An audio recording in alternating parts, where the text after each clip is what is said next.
ಸಂವಿಧಾನ ಅಂತ ಹೇಳಿದರೆ ಏನು? What you mean by constitution ಅಂದರೆ ಒಂದೇ ಲೈನ್ನಲ್ಲಿ ನೀವು ಉತ್ತರಿಸಬೇಕಾದ್ರೆ ಮೂಲಭೂತ ಕಾನೂನುಗಳ ಒಂದು ಸಂಗ್ರಹ. It is not a ordinary laws. So what your constitution which contains, ನಿಮ್ಮ ಸಂವಿಧಾನ ಏನು ಅಡಕವಾಗಿದೆ ಕೇಳಿದರೆ ಮೂಲಭೂತ ಕಾನೂನುಗಳ ಒಂದು ಜೋಡಣೆ ಅದು. It is not a ordinary law, ಸಾಮಾನ್ಯ ಕಾನೂನು ಅಲ್ಲ ಅದು. ಮಾತ್ರ ಅಲ್ಲ, it is also consider as a supreme law of the land. ನೆನ್ಪಿಟ್ಕೊಳ್ಳಿ, supreme law of the land ಅಂದರೆ ಈ ನೆಲದ ಒಂದು ಪರಮಾಧಿಕಾರವುಳ್ಳಂಥ ಒಂದು ಕಾನೂನು. ಪರಮಾಧಿಕಾರವುಳ್ಳ ಸುಪ್ರೀಂ, ಪರಮಶ್ರೇಷ್ಠ ಕಾನೂನು. ಅದಕ್ಕಿಂತ ಮೇಲೆ ಇನ್ನೊಂದು ಕಾನೂನು ಬರಲಿಕ್ಕೆ ಸಾಧ್ಯವಿಲ್ಲ.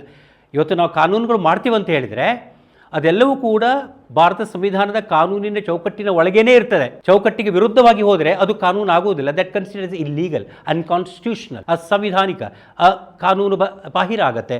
ಆದ ಕಾರಣ ಈ ಕಾನ್ಸ್ಟಿಟ್ಯೂಷನ್ ಏನಿದೆ, it is the supreme law of the land.